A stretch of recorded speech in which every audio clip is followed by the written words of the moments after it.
लोकतांत्रिक देश में सबसे बड़ी ताकत होती है जनता, और उस जनता के नुमाइंदे यहाँ बैठते हैं। ये है हमारी संसद।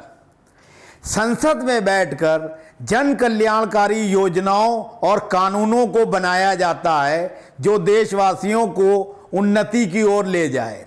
लेकिन अक्सर देखने में आ रहा है कि हमारे देश के जनप्रतिनिधि ईमानदारी से जनता की सेवा नहीं कर रहे हैं, बल्कि अपने निजी स्वार्थों में लिप्त हैं। इन नेताओं और मंत्रियों को बेनकाब करने की जिम्मेदारी मीडिया की है, लेकिन आजकल का मीडिया भी पूरी तरह से सत्ताधारी दलों, पूंजीपतियों और सरमायादार लोगों के चंगुल में फंस चुका है। सरोकार मीडिया ने तय किया है कि जन सरोकार प्रोग्राम के तहत हम देश और समाज की उन समस्याओं को उठाएंगे जिनसे जनता का सीधा सरोकार है। हम नेताओं को उनके सही मकसद की याद भी दिलाएंगे और उनको राष्ट्रहित में कार्यपालिका, न्यायपालिका, विधायिका और पत्रकारिता का इस्तेमाल कैसे हो ये भी बताने का प्रयास करेंगे। हमारी देशवासियों से अपील है कि वे इस प्रोग्राम को मजबूत और कामयाब बनाने के लिए हमारे व्हाट्सएप नंबर 9540297770 पर अपने सुझाव प्रेषित करें। धन्यवाद। नमस्कार दोस्तों, यूं तो मैंने सरोकार के लिए सैकड़ों साक्षात्कार किए हैं, लेकिन आज हम एक स्वामी से साक्षात्कार करने जा रहे हैं जिनका नाम है स्वामी नेकी महाराज। स्वामी नेकी महाराज पूरी नेकी के साथ समाज सेवा करना चाहते हैं, इंसानियत और भाईचारे की बात करते हैं। इसीलिए इन्होंने डॉक्टर अय्यूब की पीस पार्टी का राष्ट्रीय प्रवक्ता होना स्वीकार किया है और योगी आदित्यनाथ जैसे मठाधीश और बदमाशी की स्टाइल में शासन करने वाले गुंडे मुख्यमंत्री को सबक सिखाने के लिए ये पूरे प्रदेश में व्यापक दौरा करने के लिए भी तैयार है। तो आइए मिलते हैं स्वामी नेकी महाराज से। नमस्कार। नमस्कार। स्वामी जी, पहला सवाल आपसे ये है कि आप स्वामी क्यों बने? देखिए, जब से मैं समझदार हुआ हूँ, जब से मैं समझने लगा हूँ, तो बचपन के बाद में मुझे लगा और मेरा दिल ये बार बार कहता था, मेरे अंदर से आवाज़ आती थी कि मैं समाज की सेवा करूँ, मानवता के लिए कार्य करूँ, इंसानियत के लिए कार्य करूँ। इसीलिए मैं स्वामी। अच्छा, स्वामी बनकर ही इंसानियत की सेवा की जा सकती है, ऐसा मन में आया, या बिना स्वामी बने भी जो है समाज की सेवा की जा सकती है? दोनों ही फंडों में की जा सकती है, लेकिन ये वस्त्र इसलिए धारण किए क्योंकि अनेक बाबाओं ने इसके माध्यम से पूरे भारतवर्ष के अंदर बहुत पुण्यार्थ के कार्य किए हैं। उन बाबाओं का नाम बताएं जिनको आप मानते हैं कि उन्होंने ये गेरवे वस्त्र का अपमान किया और इसको कलंकित किया।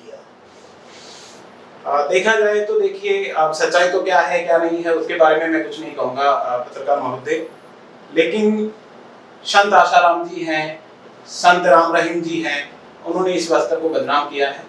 ये आप कैसे कह सकते हैं कि संत आशाराम ने और राम रहीम ने इन वस्त्रों को बदनाम किया? ये आप कैसे कह सकते हैं? कोर्ट ने उनके खिलाफ फैसला सुनाया है। क्या फैसला सुनाया है? उनकी सजा हो रही है। कहाँ सजा हो रही है? बिल्कुल, वो जेल के अंदर है। नहीं, जेल में जाने से सजा थोड़ी होती है, वो तो अभी जो ऊपर कोर्ट में जो अपील हो जाएगी उनकी, वो नहीं अपील हो चुकी है, वो पूरी प्रक्रिया के अनुसार निकल चुके हैं और कोर्ट में विचाराधीन मामला है। हाँ, तो विचाराधीन का मतलब जो है अपराधी थोड़ी होता। नहीं, हम ये नहीं कह रहे हैं कि अपराधी है, लेकिन उन्होंने इस समाज को बदनाम किया। नहीं, ये समाज कैसे बदनाम किया उन्होंने, ये बताइए। कोई लड़की जो बाबा से आशीर्वाद ले रही है, या करोड़ों लोग उसके भक्त हैं आसाराम के, और कोई एक लड़की जो है 5 साल बाद, 10 साल बाद, 20 साल बाद पुरानी घटना पे एफआईआर कर देती है और उस आदमी को जो है अंदर कर दिया जाता है और जमानत नहीं देती है, तो इसको आप किस नजरिए से देखते हैं? देखिए, प्रथम तो मैं ये कहूंगा कि जो भी बाबा थे और जिनके ऊपर ये आरोप लगे, उन्होंने कहीं ना कहीं गलती तो की है। कल को आपके ऊपर आरोप लग गया तो आप क्या करोगे? ऐसा नहीं है। क्यों? ऐसा नहीं हो सकता। नित्यानंद स्वामी के ऊपर जी। आरोप लगा, वीडियो वायरल हुई, जी उनको जो है जेल जाना पड़ा, जमानत पे छूटे, लेकिन जिस लड़की ने आरोप लगाए थे उस लड़की को ही योगी आदित्यनाथ ने उल्टा प्रताड़ित कर दिया, उस पर मुकदमा हो गया और वो जेल में चली गई। तो आप ऐसी स्थिति में कैसे मानेंगे कि एक स्वामी का वस्त्र धारण करके आप समाज को दिशा दे पाओगे? बिल्कुल, हमारे पूर्वाचार्यों ने भी अच्छी दिशा दी है और हम भी देंगे। किसने दी है? जितने भी साधु संत हुए, उस साधु संत का नाम बताइए जिसने बहुत अच्छी दिशा दी है देश को। स्वामी नारायण दास जी महाराज। अच्छा, और जो हमारे सबसे श्रेष्ठ संतों में एक नहीं, ठीक, अन्य बहुत भी संत हैं। नहीं, आपने एक संत का नाम लिया, आप एक संत का नाम बता पा रहे हो कि अच्छा काम किया है, ठीक, और 50 संत ऐसे हैं जो बलात्कारी हैं और जेलों में हैं आपके हिसाब से, तो संतों की तो परंपरा जो है पूरी तरह धूल धूसरित हो गई है। तो इस तरह से तो आपको संत के वस्त्र धारण करने से अच्छा आप जो है साधारण वस्त्र धारण करके सेवा कर सकते हैं। जिन साधु संतों ने इस सनातन धर्म को, इस वर्दी को, इस ड्रेस को बदनाम किया है, उस बदनामी के टेक को मैं हटाने के लिए आया हूँ। और हम एक अच्छा कैसे हटाएंगे वो टेक? बिल्कुल बेहतरीन कार्य करेंगे। कैसे? जो गलतियां उन्होंने की है वो गलतियां कभी नहीं करेंगे। अच्छा, उन्होंने क्या गलती की है? बहुत सारी ऐसी गलतियां नहीं हैं। एक की गलती बताइए। देखिए, सबसे बड़ी गलती तो यह है कि किसी आश्रम के अंदर, फिजूल के अंदर महिलाओं को क्यों रोका जा रहा था? अच्छा, एक सवाल का जवाब दीजिए।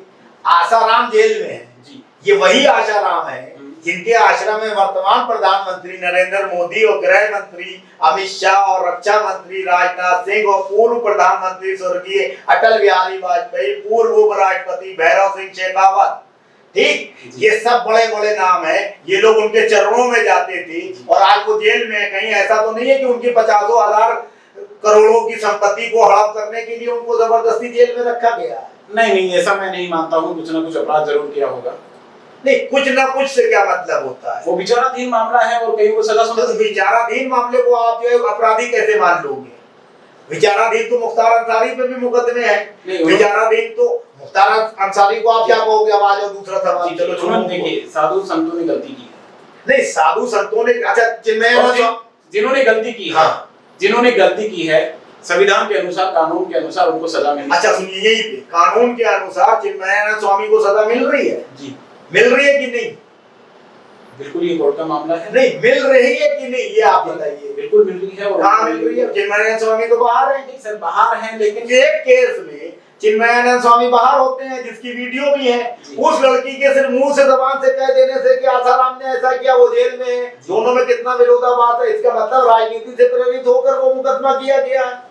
मैं इस बात को नहीं मानूंगा। राजनीति से प्रेरित कुछ हो सकता है, लेकिन गलतियां जरूर की होगी और उन्हीं गलतियों को आज सुधारने की जरूरत है। अच्छा, आप गलतियां करते हैं? ऐसा नहीं है। विज्ञ तरीके से अगर कोई गलती हो जाए, क्या करते हैं आप? ऐसी कोई गलती नहीं करता हूँ। नहीं, क्या गलती? उनसे गलती हो गई, आप क्या गलती करते? उन्होंने किया है। बाबा रामदेव के बारे में आपका क्या ख्याल है? बाबा रामदेव के बारे में सबसे मुख्य मेरा ये ख्याल है, वो बाबा हैं, उन्होंने योग की और हिंदुत्व की, हाँ, जो भी है सारी बात। वो तो चोर है, सारी बात वो तो चोर है एक नंबर का। हाँ। इनकम टैक्स चुराता। मैं सवाल पूछ रहा हूँ, इनकम टैक्स चुराता है। सुनिए, पहले सवाल सुनिए। आप नेकी महाराज हैं, तो नेकी से मेरी बात सुनिए और जवाब दीजिए। आप वो पत्रकार नहीं है कि आपके मत देख के नरम हाथ रखे। मैं जो पूछ रहा हूँ उसका जवाब दीजिए। बाबा रामदेव ने योग सिखाया जी। बाबा रामदेव ने पिछले साल कोरोना आया, उस कोरोना काल में उन्होंने जो 25 करोड़ रुपए करीब दिए प्रधानमंत्री केयर फंड में और प्रधानमंत्री राहत कोष में। चलिए, अच्छी बात है। दूसरे दिन ही उन्होंने अपने आटे पे जो 25 रुपए बढ़ा दिए, यानी 75 करोड़ कमा लिए। इसको आप क्या कहोगे? सर, वो उनका व्यापार है। वो व्यापारी है कि साधु है? दोनों ही हो रखा है आजकल। लेकिन तो दोनों होना चाहिए कि नहीं, ये बताइए। नहीं होना चाहिए। अच्छा, तो आप जो स्वामी होकर राजनीति में क्यों आए, ये बता दीजिए। बिल्कुल, राजनीति में आना चाहिए। साधु संतों को क्यों नहीं आना चाहिए? नहीं, साधु संत जो है राजनीति में, तो चंद्रा स्वामी भी था, वो तो बदमाश था। ठीक है। नहीं, आप किसको आदर्श मानते हो? आप किस साधु का नाम बताओ जिसने साधु के वेश में समाज का उत्थान किया है? अब दूसरा सवाल। स्वामी नारायण दास जी महाराज। नारायण दास महाराज के अलावा और बताओ आप। मेरे श्रेष्ठ वही रहे। नहीं, आपके श्रेष्ठ और नाम लो किसी को। नहीं, मैं और नाम नहीं लेना। तो आप कल्पना करो कि जो आप एक आदमी का सिर्फ नाम ले रहे हो और बाकी सब स्वामी जो है जेल में और बलात्कार में है। नहीं, ऐसा कुछ नहीं है कि सभी लोग जेल में। अच्छा चलिए, दूसरा सवाल, आपने पीस पार्टी को ही क्यों चुना? देखो, पीस पार्टी को चुनने का सबसे मेन उद्देश्य यही है, डॉक्टर अयूब सर्जन उसके जो राष्ट्रीय अध्यक्ष हैं जी, पूरे देश दुनिया के अंदर मुस्लिम भाइयों के प्रति एक आक्रोश और एक आतंकवाद की जो छवि पूरे देश दुनिया के अंदर जो फैला दी गई थी, और कुछ शोषित, गरीब और निचले तबके के लोग थे, उनकी आवाज नहीं उठाई जा रही थी। तो पीस पार्टी का इसीलिए गठन किया गया कि हम शोषित, दबे हुए तबके के जो लोग हैं उनकी बात उठाएं और उनको न्याय दिलाएं। इसके अलावा पीस का जो मतलब होता है, शांति होता है। हम इस देश के अंदर शांति स्थापित करना चाहते हैं और ये हमारी कोशिश रहेगी। पीस पार्टी ने, इस्लाम पे नहीं जाइए, पीस पार्टी ने अपने गठन से लेके आज तक कितने शोषित, कमजोर और ऐसे असहाय लोगों की मदद की जिनके ऊपर आतंकवादी का टैग लगा दिया गया और वो जेलों में भर्ती हुए या परेशान हुए। डॉक्टर अयूब ने उनकी क्या मदद की? ये जो लोग गलत थे, जिनको सजा मिलनी चाहिए थी, हम लोगों को जैसा पता चला, अगर किसी ने अपराध किया है तो हम अपराधी के साथ नहीं रहे हैं, चाहे वो किसी भी समुदाय। हम आपसे सवाल क्या पूछ रहे हैं, आप जवाब क्या दे रहे हो? आप देखिए, हमारे सामने कोई बैठ जाए, हम घूमते नहीं है, हम जो पूछ रहे हैं उसका जवाब दीजिए। पीस पार्टी ने क्या किया? पीस पार्टी ने जितने भी गरीब, शोषित या पीड़ित, प्रताड़ित लोग थे उनको न्याय दिलाने। कितने लोगों को? जैसे हमसे आप पूछोगे कि आपने कितनी लोगों का इंटरव्यू किया, हम कह देंगे 400 लोगों का किया, प्रमाणित कर देंगे। ऐसे ही आप ये बताइए कि पीस पार्टी के आप राष्ट्रीय प्रवक्ता हो और पीस पार्टी के अध्यक्ष अयूब साहब हैं, उन्होंने जो है कितने लोगों का पार्टी गठन होने से अब तक उत्थान किया? लाखों लोगों का। किस तरह से किया? देखिए, उनका यह है मेन सिस्टम। मान लीजिए कोई गरीब व्यक्ति है, उसको न्याय नहीं मिल रही है, उसको कोई परेशान कर रहा है, तो उस आदमी के साथ लगते कैसे लगते हैं? बिल्कुल हर प्रकार से। कैसे लगते हैं? मतलब मैं गरीब हूँ, जी जी, मुझे परेशानी है, आपकी बात अगर किसी कार्यालय में नहीं सुनी जा रही है, आप न्याय में हैं, आपकी कोई गलती नहीं है, तो हमारी पार्टी आपके। ये कैसे पीस पार्टी तय कर लेगी कि हम गलती में नहीं है? देखिए, ये वो जस्टिस हैं? नहीं, पीस पार्टी के अध्यक्ष कैसे तय कर लेंगे कि हम गलती में नहीं हैं? बहुत सारे ऐसे विषय होते हैं जिनमें वास्तविकता का पता रहता है। अच्छा, अगर कोर्ट में मामला चला जाता है वो एक अलग विषय है। नहीं तो मामला तो कोई भी कोर्ट में चला जाएगा। संत युवराज के ऊपर 18 मुकदमे लग गए रेप के, वो साबित नहीं हुए तो जेल तो वो गए जी। फिर इस पे क्या कहेंगे आप?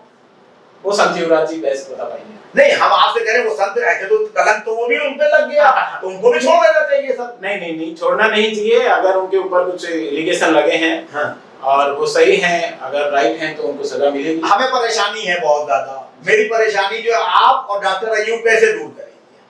बिल्कुल, जो भी आपकी परेशानी। मेरी परेशानी मैं अभी बता दूंगा, पैसे नहीं है जी। कैसे मिलेंगे? पैसे के लिए हमारी पार्टी में ऐसा कोई सिस्टम नहीं है कि हम लोगों को। फिर क्या मदद करते हैं आप? अगर आपको, मेरा एक दोस्त है, उसको कैंसर है जी, बीमार है वो जी, उसको 10 लाख रुपए लग रहे हैं ऑपरेशन के लिए, क्या करोगे आप?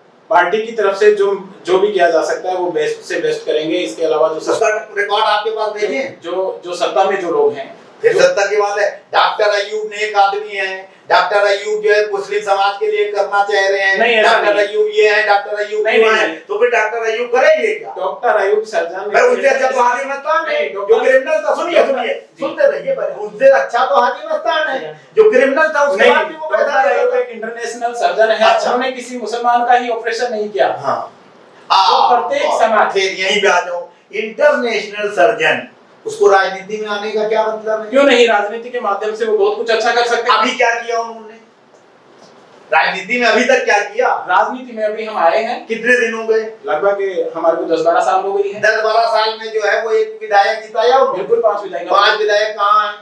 अभी बार नहीं है हमारे विधायक। नहीं, 5 विधायक कब थे? स्टार्टिंग में जब स्टार्टिंग में 5 विधायक थे, तो आपकी पार्टी को नीचे गिर रही है। 5 होने के बाद 0 हो गए। देखिए, राजनीति में उतार चढ़ाव आता रहता है। जो कांग्रेस राष्ट्रीय पार्टी थी, इतनी बड़ी पार्टी थी, आज उसके पास विधायकों की कमी है। वो बंगाल जैसे राज्य के अंदर एक सीट नहीं जीत पाई।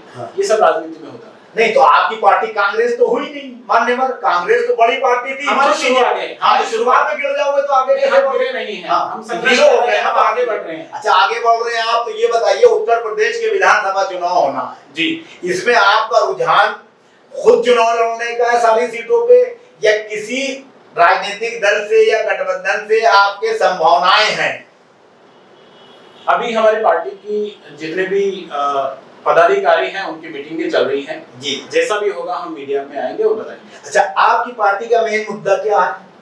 मेन मुद्दा यही है कि हम इस देश के अंदर शांति स्थापित करना चाहते हैं। कैसे करेंगे स्थापित? जितना भी जहर घोल दिया गया है, वो जहर कैसे निकलेगा? वो जहर इसलिए निकलेगा कि हम सब लोग भाई लोग एक साथ रहे। कौन भाई लोग? हिंदू हो, मुस्लिम हो, सिख हो, ईसाई हो, कुछ भी हो।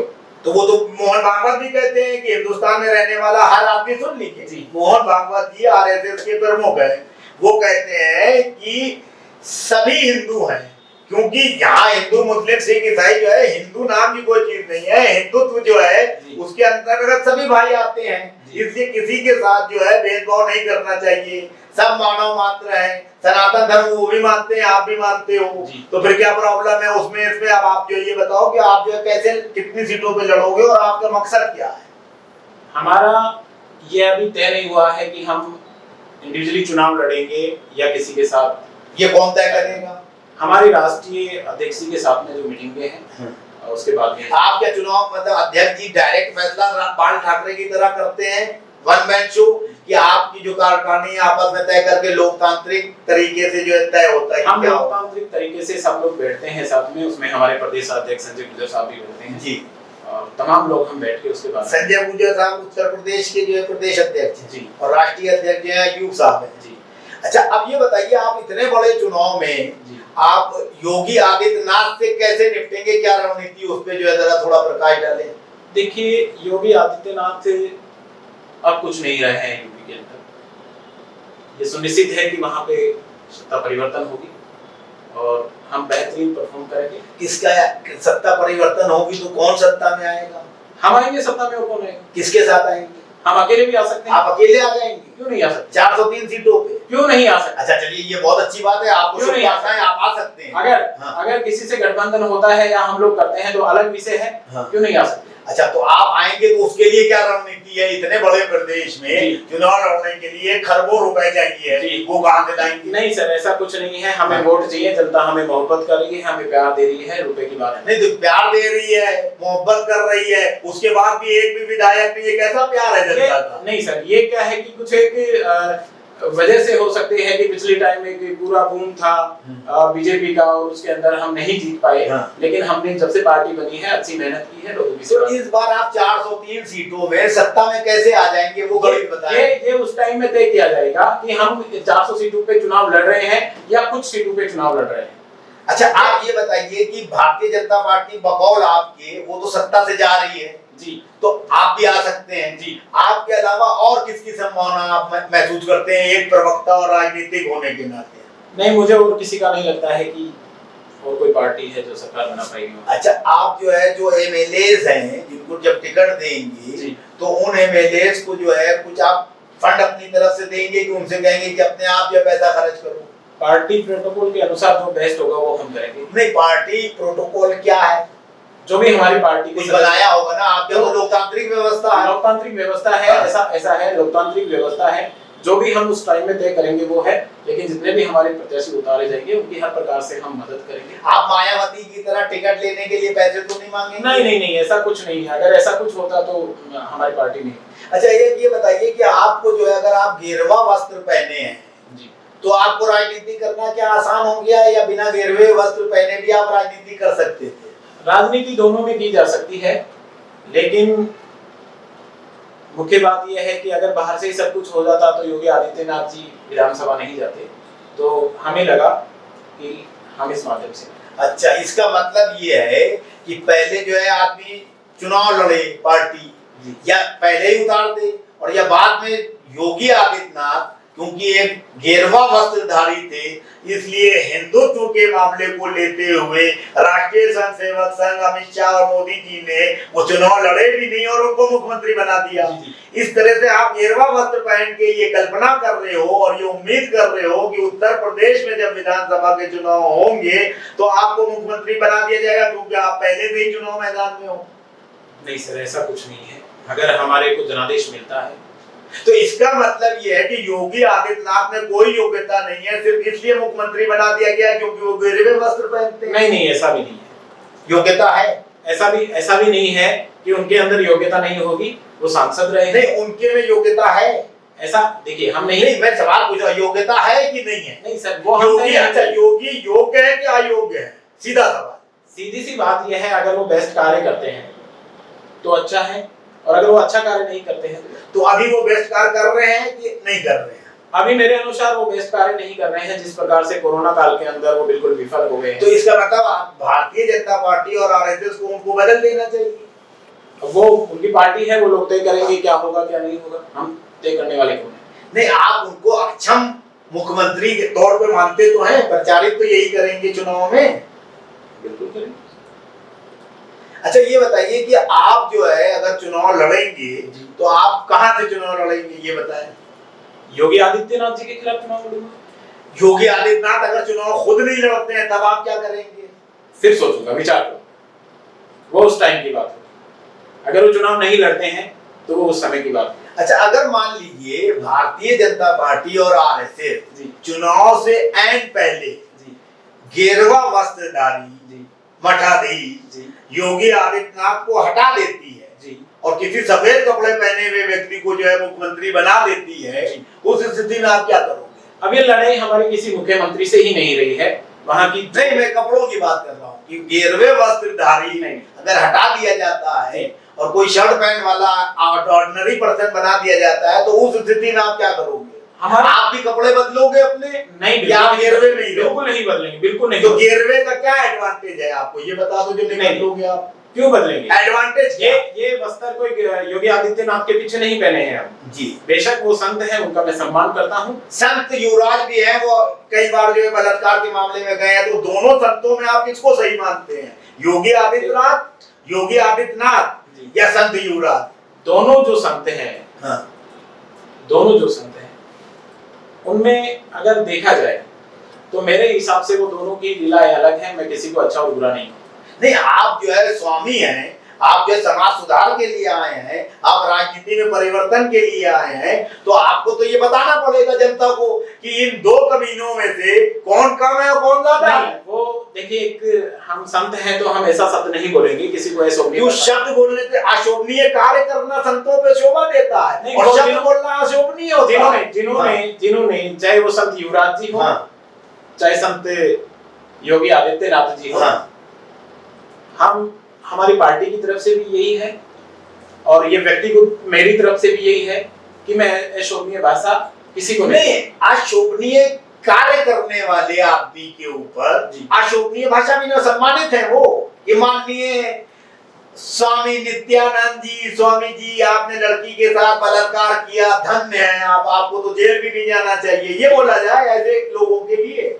नहीं, ये नहीं बोला जाएगा। अगर उन्होंने अपराध किया है तो उनको सजा मिलेगी। आरोपी चाहे कोई साधु हो, संत हो या किसी भी जाति संप्रदाय का हो, अगर किसी के ऊपर आरोप है, अगर वो सिद्ध होते हैं तो उसे सजा मिलेगी। अच्छा, अब एक सवाल और, दिल्ली में दंगे हो गए जी, ठीक जी, कपिल मिश्रा ने जी लोगों को भड़काया जी, गोली मारो सालों को, फलाना धमाका, वो कौन है, अनुराग ठाकुर जी जी, परवेश साहिब सिंह वर्मा जी, ये तीनों बाहर घूम रहे हैं जी, ठीक, और ताहिर हुसैन जो है जेल में है, अभी तक उसकी जमानत नहीं हुई जी। और केजरीवाल ने एक बार जो है ये नहीं कहा कि पुलिस जो है गलत काम कर रही है। इसको आप किस नजर से देखते हैं? देखो, हम न्याय के साथ में हैं। नहीं, आप न्याय के साथ में हो, डॉक्टर अयूब न्याय के साथ में है, तो वो बेचारा अंदर क्यों है, इसका जवाब दे दो। हम न्याय के साथ में हैं। कैसा न्याय कर रहे हो आप और अयूब साहब, वो अंदर क्यों है? अगर सुनिए, हम न्याय के साथ में हैं, वो व्यक्ति अगर सही है। अरे मैं सामने आपसे सवाल पूछा, अगर मगर क्या है? नहीं, एक आदमी गाली बक रहा है जी, एक आदमी कह रहा है कि गोली मारो सालों को, देशद्रोही की बातें कर रहा है, वो हिंदू धर्म से, सीधा सवाल करने में घुमाता नहीं हूं, और एक आदमी मुसलमान है जी, उसको तो जमानत हो नहीं रही है, जी। उसको तो बंद कर दिया गया कि पुलिस ने जो लिख दिया वो फाइनल है। अभी वो प्रूफ तो नहीं हुआ है ना कि सब कुछ उसने किया, उसको भी जमानत देना चाहिए। जी। आप इसका समर्थन करते हैं कि विरोध करते हैं? अगर वो सही है तो अगर क्या हम अगर क्या है इसमें एक अच्छा चलिए वो सही भारत की नहीं, न्यायपालिका तो हाँ। चार ही है वो। भारत की न्यायपालिका अगर गलत जा रही है तो लेकिन उन्होंने जो किया है हाँ और जो दूसरे वालों ने किया है, हाँ और अगर उनकी जमानत हो गई हाँ नहीं दूसरे तो पकड़े ही नहीं गए, इस पे सवाल का जवाब आप दीजिए। वो गलत है। एक तो पकड़ लिया गया और 3 पकड़े नहीं गए, इस मामले में हम उनका समर्थन करेंगे, किसका समर्थन करेंगे? बिल्कुल जो इन लोगों को जिनको गिरफ्तार किया। नहीं तो क्या आप मांग करेंगे पीस पार्टी के प्रवक्ता होने की वजह से? आप कह रहे हैं अयूब साहब ये करते हैं, अयूब साहब वो करते हैं, आपने एप्लीकेशन लगाई, न्यायोचित सिस्टम के अनुसार हाँ आपने एप्लीकेशन लगाई कोर्ट में भी, बिल्कुल हमने ऐसे हर लोगों की आवाज नहीं कहा आपने कब लगाई, इनके खिलाफ लगाई? अब की बार में दस्तावेज लेके आऊंगा, नहीं इनके बारे में मैं पूछ अब की रहा बार आपके पास हूं, लगाई इनके बारे अब में। की बार आपके पास डॉक्यूमेंट्स लेके आऊंगा। मैं कह रहा हूं, मैं सवाल ये पूछ रहा हूं, डॉक्यूमेंट दूसरे ले आओ। इसमें इस केस के बारे में आपने साहिब सिंह के बेटे प्रवेश साहिब सिंह वर्मा, अनुराग ठाकुर और कपिल मिश्रा सीधा सवाल पूछ रहे हैं, आपने इनके खिलाफ एफआईआर हो इस चीज को लेके आप कोर्ट गए, डॉक्टर अयूब गए, कैसे मुसलमानों का फेवर करेंगे अयूब बताइए? नहीं हम मुसलमानों का ही फेवर नहीं कर रहे हैं, हाँ। हम इंसानियत का फेवर तो कर रहे हैं, हम मानवता की फेवर कर रहे हैं। कैसा मानवता का फेवर है कि एक आदमी जेल में है, 3 बाहर घूम रहे हैं? अगर कोई मुसलमान गलत करता है हाँ। तो डॉक्टर अयूब उसने गलत किया, सुनिए उसने गलत किया, नहीं हम नहीं कह रहे हैं, हाँ। ये न्यायपालिका तय करेगी ना किसने गलत तय कहाँ हुआ? किया, ये उनका काम है। हम आप लड़ रहे हैं नहीं काम, मैं आप राजनीति में हो, राजनीति में हम आपसे जो सवाल पूछ रहे हो उसका आप जवाब दीजिए। जी डॉक्टर अयूब जी। बहुत बड़े सर्जन हैं, जी। इंटरनेशनल लेवल के हैं, जी। पूरी दुबई और कंट्रियों से सब जगह पे पैसा आता है, मैं सीधे कह रहा हूँ, उनको सब सपोर्ट करते हैं, उनका व्यक्तित्व ऐसा है कि महान आत्मा है, अच्छा काम कर रहे हैं, शांति का जो है दूत है, इनको पैसे दो ये अच्छा काम करेंगी। मेरा सीधा सा सवाल है कि उन्होंने इस मामले में इंटरवीन क्यों नहीं किया? मेरा सवाल आपसे है। नहीं ऐसा कुछ नहीं है सर, जैसा आप बोल रहे हैं वैसा कुछ नहीं कि किया है? ऐसा कुछ नहीं। नहीं इंटर किया है इस मामले में, इंटरवीन अगर जो न्यायोचित चीज है उसमें हम साथ हैं। न्यायोचित है, मतलब जो 3 लोग ये आप और हम तय कहां कर रहे नहीं वो तो टीवी में बोल रहे हैं, टीवी में तो हर चीज सच्चाई नहीं होती ना, नहीं तो पब्लिक में बोल रहे हैं। सर पब्लिक में हर चीज सच्चाई नहीं होती है। अच्छा इसका मतलब यहीं पे सवाल, सुनिए न्यायपालिका में यहीं पे सवाल चला गया है, यहीं पे तो हम सवाल, वहीं पे जाके यहीं पे सवाल, न्यायपालिका यहीं पे दूसरा सवाल। अगर मान लीजिए आप कह रहे हो कि साहिब सिंह वर्मा का बेटा प्रवेश साहिब सिंह वर्मा, अनुराग ठाकुर और कपिल मिश्रा पे जो मैं आपसे सवाल पूछ रहा हूँ वो झूठे हैं। उन्होंने कहा था, उन्होंने भड़काया था कपिल मिश्रा ने लोगों को, कृत्य दोनों का एक जैसा था कि नहीं? अगर किसी भी व्यक्ति अगर नहीं मैं सीधा सवाल पूछ रहा हूँ। नहीं सर आप घुमा फिरा के अच्छा लियो सीधा सीधा सवाल, एक सीधा सीधा लियो। शाहीन बाग में लड़कियां बैठी थी धरने प्रदर्शन पे, महिलाएं और बहुत लोग आते थे भाषण देते, वहां एक गुजर लड़का जो आके उसने गोली चलाई जी, उसको आप सही मानते हो? बैठी हुई जनता के ऊपर गोलियां चलाना गलत है। क्यों? लेटी हुई पे चलाना सही है? गलत है। खड़ी हुई पे भी चलाना गलत है। अच्छा तो उसने जो गोली चलाई उस वक्त हजारों पुलिस थी, तो क्या ये माना जाए कि पुलिस और भारतीय जनता पार्टी की शय थी उसको? ये बात हम नहीं कह सकते हैं सह थी या नहीं थी।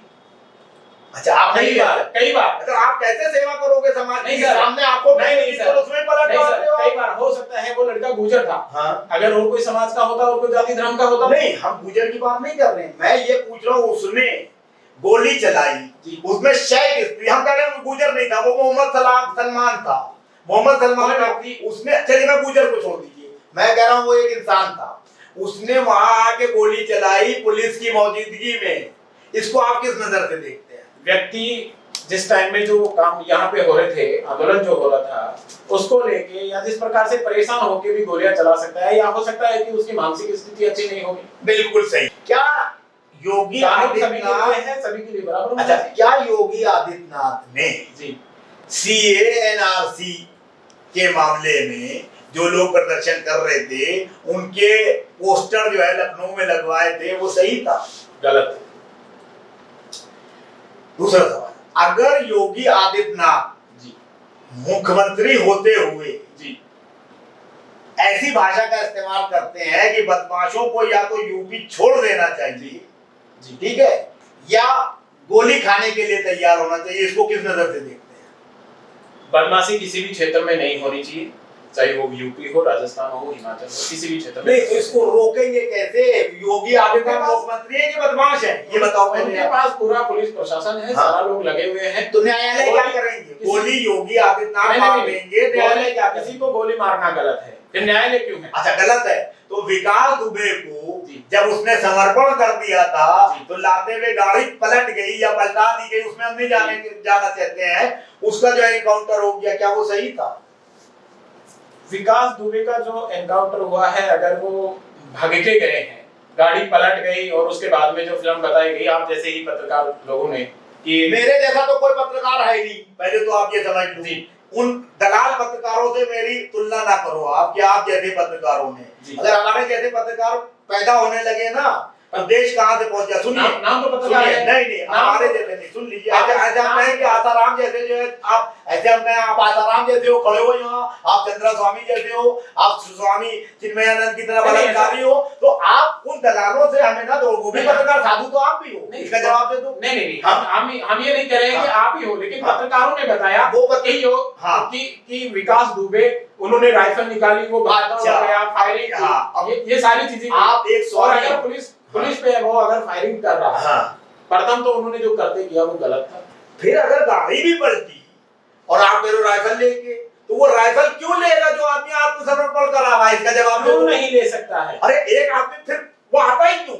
आ जाते हैं ना सर। नहीं क्यों आत्मसमर्पण क्यों करता? जिसको भागना, आप अपराधी को पेशी पे लेके आते हैं तो पेशी पे भी पुलिस वाले छुड़ा के लाने की कोशिश कर रहा है। बात का सवाल का जवाब दो ना भाई। मैं अपराधी हूं, मैं विकास दुबे, मैंने जो है पुलिस में जो है सरेंडर कर दिया जी, इस नियत से कि हमने जो है इतने पुलिस वालों को मारा, गोलियां चलाई, मैं दुर्दांत बदमाश हूं जी, मैं न्याय में विश्वास रखता हूं, न्यायालय हमें फांसी में चढ़ाएगा, मैं चढ़ जाऊंगा, यहाँ तक ठीक है। अब मैं आपकी गाड़ी में बैठ के आ रहा हूँ पुलिस वालों के साथ, तो फिर गाड़ी पलटी या पलटाई जो भी हुआ, तो फिर हम जो मशीन गन या रिवॉल्वर या असलहा क्यों निकालेंगे? ये इस चीज का क्या भरोसा है कि वो अगले पल में रिवॉल्वर नहीं निकालेंगे? आप कैसे कह सकते हैं? मैं कह रहा हूँ कि मैं जो शरणागत हो गए वो अगले वो अच्छा उसका हृदय परिवर्तित हो गया, क्या भाग जाओ? क्यों नहीं हो सकता है? अच्छा वहां से क्यों नहीं आत्मसमर्पण कर दिया, फिर उसने सोचा कि आप भागो यहाँ। क्यों नहीं हो सकता है सर? क्यों नहीं हो सकता है? तो इसका मतलब उसको जो है जो मारा पुलिस ने वो सही माना। ये पुलिस मुठभेड़ में मारा गया है। अरे मुठभेड़ आप छोड़ो, उसको पुलिस ने मैं सवाल पूछा, अच्छा चलो मुठभेड़ में, वो मुठभेड़ में मारा गया जी, सही है? अगर पुलिस अगर नहीं सही है, पुलिस कार्रवाई के दौरान अगर पुलिस पे उन्होंने गोलियां बरसाई हैं और उनके ऊपर गोली लगी है, वो मारा गया, तो सही। आप राष्ट्रीय प्रवक्ता हैं एक पार्टी में, प्रवक्ता है, लेकिन न्याय प्रक्रिया का मुझे इतना पता नहीं है। तुम्हें बताओ जो कार्य जो उचित हो वो करना चाहिए, कानून के तहत। नहीं मैं न्याय प्रक्रिया मैं बताऊं, कानून के तहत जो बेस्ट हो वो करना चाहिए। अगर मैं आपकी पीस पार्टी की सहायता करना चाहूँ जी, आपकी स्वामी नेकी महाराज जी की मदद करना चाहूँ और आपको अभी बताऊं ऑन रिकॉर्ड कैमरे पे कि एक 2 लाइन की जो है आप एप्लीकेशन लगाइए चीफ जस्टिस ऑफ इंडिया में कि इस मामले की जो है पूरी जांच होना चाहिए कि वो भाग रहा था कि नहीं भाग रहा था, और पुलिस का ये कृत्य जो है संविधान के हिसाब से सही है कि गलत, तो इस पे जांच बैठ जाएगी। आपने ये काम तो नहीं किया जी, करेंगे पार्टी के अनुसार जो बेस्ट होता है वो आप पार्टी के हिसाब से चलेंगे कि संविधान के हिसाब से चलेंगे? दोनों ही चीजें। आपके लिए प्रमुख कौन है? पार्टी की संविधान प्रमुख है, संविधान के अनुसार चल रहे हैं, लेकिन हमारी पार्टी संविधान का पालन तो इसका मतलब अगर पार्टी आप जो है संविधान से इतर आपको बंधुआ बना लेती है और आपको जो बात संविधान में है उसके विरुद्ध चलाती है, तब आप क्या करोगे? पार्टी की मानोगे कि संविधान? नहीं सर, हमारी पार्टी बिल्कुल संविधान के अनुसार ही चलने वाली है, वो संविधान के विपक्ष में नहीं जा सकती। अच्छा आपकी पार्टी संविधान के हिसाब से चल रही है, उसके क्या प्रमाण है? ऐसा क्या है जो हमने नहीं किया? आपकी ऐसा कौन सा वो कर दिया उत्तर प्रदेश में? बिल्कुल संविधान। आपकी पार्टी में अब तक के जो है 8-10 सालों में कितना चंदा आया विदेश से? नहीं, विदेश से हमारे पास ऐसा कुछ नहीं है कि कुछ भी नहीं आया, ऐसा कुछ नहीं। आपने अपनी पार्टी के अकाउंट का ऑडिट कराया है? बिल्कुल हमेशा करवाते हैं। कितना चंदा लिया आपने अब तक के पूरे 10 सालों में? ये मुझे इतना पता नहीं है एक्चुअली, जो होना चाहिए था वो पता नहीं है मुझे कि टोटल कितना चंदा आया है या नहीं आया। अंदाजे से बता दें। नहीं कह सकता इस बारे में, जिस चीज की जानकारी पूर्ण रूप से नहीं है वो नहीं बोलेंगे। नहीं, राजनीतिक दल जो है चंदा मांगते हैं जी, भारतीय जनता पार्टी नहीं, और कांग्रेस भी नहीं। अगर मुकेश अंबानी वो देश चला रहा है ना, मुकेश अंबानी अडानी साहब अगर आपसे कहते हैं कि पीस पार्टी के उद्देश्य बहुत अच्छे हैं, आप इंसानियत के लिए काम कर रहे हैं, बिल्कुल आप आपसी भाईचारे के लिए काम करना बिल्कुल चाहते हैं, उत्तर प्रदेश में इस बार योगी आदित्यनाथ ना बने, आप जैसी पार्टी के लोग जो है इसमें सत्ता में आए जी, और यूपी को अच्छे से संभालें जी, विकास करें, जनता को रोजगार दें, इसलिए आपको चुनाव प्रचार के लिए जो जायज पैसा चाहिए हो, हम 100-200 करोड़ रुपए दे रहे हैं, तो क्या आप लोगे? नहीं, हमें क्यों देंगे वो?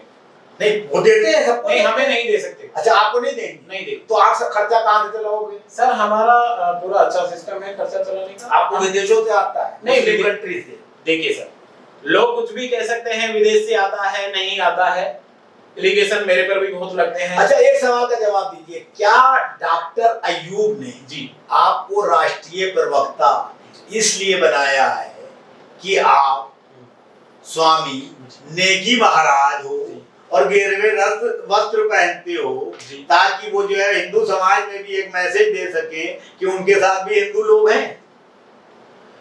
ऐसा कुछ नहीं है। सर्वप्रथम मैं एक इंसान हूँ, मानव हूँ, और डॉक्टर अयूब सर्जन जो है वो देश के बहुत चहेते डॉक्टरों में एक रहे हैं, राष्ट्रभक्त हैं, बहुत अच्छे मिजाज और दिल के इंसान हैं। उनका सेवा करने का एक माध्यम है कि हम उत्तर प्रदेश में ये कोरोना की जो दूसरी लहर आई, इसमें बहुत जो है परिवार जो है उजड़ गए, बहुत लोग जो है बर्बाद हो गए, बहुत से मेरे मित्र भी मर गए, जानकार मर गए, रिश्तेदार मर गए। ऐसी स्थिति में आपकी पार्टी ने उन परेशान लोगों के लिए क्या मदद? जिन व्यक्तियों के पास खाने के लिए भोजन नहीं था, अन्न नहीं था, उनको हमने अन्न, भोजन, पानी, सब चीज की व्यवस्था है हमारी पार्टी के स्तर पर की। कितने दिन तक की? हमने इसी पूरे कोरोना काल के दौरान की सभा में। अच्छा, अब अगर वो जो है 1.25 महीने के बाद वो लोग बेरोजगार हो गए, उनके यहाँ कमाने वाला कोई नहीं है, जो लोग मर गए हैं, उनके लिए क्या सोचा है आपकी? रोजगार दिलवाने के लिए ये सोचा है कि हम हमेशा सरकार के इस बारे में हमेशा बताते रहते हैं। सरकार को आपने अवगत कराया कि इस वक्त कितने लोग मर गए हैं कोरोना में और उनका ये क्या? सरकार, देखिए सर, सरकार का जो डेटा है वो अलग है और वास्तविक डेटा है जो मुझे लगता है व्यक्तिगत तौर पे वो अलग है। अच्छा, क्या फर्क है दोनों में? फर्क यही है कि अगर किसी गांव के अंदर 10 मौत हुई है तो जहां तक है 3 या 4 मौत बताई गई है कि कोरोना से 3 या 4 मौत। एक कहावत है, आप चुनाव लड़ेंगे लखनऊ में, आप बाहर एयरपोर्ट पर लिखा होता है, मुस्कुराइए कि आप लखनऊ में हैं, इतना अच्छा शहर है। ठीक है, तो इसलिए जो है आजकल मैंने वहां के डीएम की मुस्कुराहट कम कर दी है, इसलिए मैं जो आपसे कह रहा हूँ कि आप मुस्कुराइए। अब आप ये बताइए कि आपके मम्मी पापा ने आपको टोका नहीं कि भाई तुम जो क्यों स्वामी बन रहे हो, क्यों जो है शादी ब्याह करके घर में बता रहे हो, घर में बहू लाओ? नहीं, घर में ऐसा है कि सब कुछ है और हमारे मम्मी पापा का बहुत आशीर्वाद रहा है हमारे पर। हम सवाल क्या पूछते हैं, जवाब क्या देते हो आप? हमारे पर हमने आपसे पैसे थोड़ी लिए हैं, नहीं, जो आप सवाल दे दोगे नमस्ते कर नहीं, देंगे। नहीं, सर। आप मेरे सवाल का जवाब दो। हम पैसे देने वाले नहीं। नहीं, हम लेने वाले नहीं, तो आप दे ही नहीं सकते हो। आप मेरे सवाल का जवाब दो, मेरे सवाल का जवाब दो। माँ बाप ने, इधर देखिए आप, माँ बाप ने जी आपसे, हर माँ का, भाई मैं भी बाप हूँ, सुन लीजिए, मैं बाप हूँ, मेरे 2 बेटे हैं, मेरा बेटा कहता है मैं जो हूँ स्वामी बनूंगा, जी जी, मैं कहूंगा वे पागल है क्या, ना बन स्वामी, बहुला हमारे पैर दबा, खाना दे, सब करे, सेवा करे, जो पैदा किया। तो आपके माँ बाप की भी इच्छा होगी, किस लिए उन्होंने? नहीं, हमारे परिवार में ऐसा कुछ नहीं है और हमारे मम्मी पापा की सेवा जो है वो बिल्कुल उच्च तरीके से हो रही है। कौन कर रहा है? बिल्कुल उच्च तरीके कौन से उनकी सेवा कर रहा है? हमारे परिवार में सब। कौन? बहन है, भाई है, सब। बहन की शादी नहीं हुई? बिल्कुल। तो बहन सेवा करने, तो बहन तो पराया धन है। नहीं, ऐसा नहीं है। अच्छा, बेटे और बेटी में कोई फर्क नहीं, तो बेटी कैसे सेवा कर लेगी माँ की? क्यों, दामाद क्यों नहीं कर सकते? अच्छा, दामाद नहीं कर सकते। मतलब दामाद घर में रहता है, क्यों नहीं रह सकते? तो क्या ऐसा इसलिए हुआ है कि आपने स्वामी का रूप धारण कर लिया, शादी नहीं की, तो माता पिता ने बेटा समझ के दामाद घर पे रख लिया है? मैंने ये कब कह दिया कि मैं शादी नहीं करूंगा या नहीं की या नहीं कर रहा हूँ? अभी करेंगे? क्यों नहीं? हैं? कोई लड़की देखी? नहीं ऐसा देखो, ये व्यक्तिगत सड़क पे लड़की देखते हैं, सवाल पूछ रहे हैं, भाई ये समाज सुधरेगा इससे। अब आपको मैं एक फोटो दिखाऊंगा अभी बाद में, नाम लेके कह रहा हूँ, उसकी स्क्रीन पे चलाना। शादिया इल्मी बैठी है जी एक फंक्शन में जी जगत गुरु जी ठीक है, बहुत बड़ा ईसा फाउंडेशन का जो है जी। जिसको मोदी जी भी मिलते हैं, जी वो यूं देख रहा जी ऐसे आंखों में आंखें डाले हुए हैं। जी। तो आप भी जो है ऐसी चीजें करते होगे, मैं ये पूछ रहा हूँ, नहीं करते हो अगर? नहीं, मैं तो नहीं। आप तो कह रहे हो मैं शादी करूंगा, शादी के अच्छा चलो दूसरा सवाल, मैं नहीं करता हूँ। उसने ये किया, जगत गुरु ने जी। शादिया आदमी को घूर रहा है एक महान पुरुष होते हुए, इसको आप किस नजर से देखते हैं? सर घूरना, लोग उसको घूरना समझ सकते हैं। हो सकता है कि वो देख रहा हो। अच्छा। ये हम कौन होते हैं ये तय करने वाले कि वो महाराज ने घूरा है? ये आप फंस गए। आप बताइए। देखो, देखना ये होता है और घूरना ये होता है। नहीं है सर, अरे बता रहा हूँ, देखने और घूरने मैं बता रहा हूँ। सर स्क्रीन पे आप बता रहे हो, लेकिन मैंने महाराज को ऐसे घूरते हुए नहीं देखा। मैं दिखाऊं? सड़क पे जो है या बाजार में या कहीं जनसभा में आप जाते हैं और कोई महिला मिलती है या लड़की मिलती है तो उसको आप देखते हैं? विशेष तौर पे मैं नहीं देखता हूँ, नजरअंदाज करता हूँ।